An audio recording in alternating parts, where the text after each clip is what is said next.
Queremos factorizar las expresiones dadas por completo. Es importante recordar que el primer paso en la factorización es siempre buscar el máximo factor común. Entonces, para la primera expresión, 2x al cubo menos 50x, no debemos comenzar buscando diferencias de cuadrados o diferencias de cubos. Deberíamos comenzar buscando el máximo factor común entre 2x al cubo y 50x. Y el mayor factor común entre los dos términos es 2x.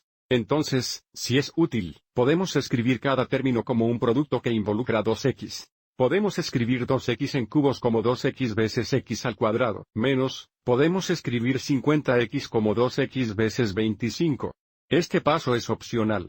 Pero observe cómo muestra el máximo factor común de 2x, y también muestra lo que queda después de factorizar el máximo factor común de 2x. Entonces, factorizando 2x, podemos ver que nos quedamos con x al cuadrado menos 25.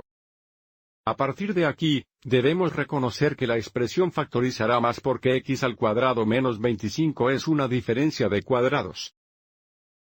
Entonces, factorizando más, tenemos un factor de 2x y luego tendremos dos factores binomiales. Los factores de x al cuadrado son x y x.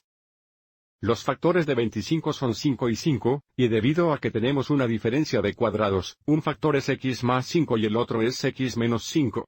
Y ahora tenemos la expresión factorizada por completo. Y ahora para el segundo ejemplo, tenemos 3x al cubo más 9x al cuadrado menos 84x. Nuevamente, el primer paso debe ser identificar el mayor factor común. El mayor factor común entre los tres términos es 3x. Así que sigamos adelante y escribamos cada término como un producto que involucra 3x. 3x en cubos es igual a 3x veces x al cuadrado.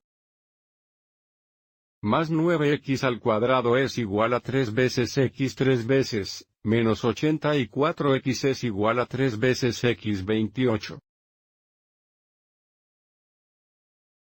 Ahora podemos ver el máximo factor común de 3x, y por lo tanto, el siguiente paso es factorizar el máximo factor común de 3x.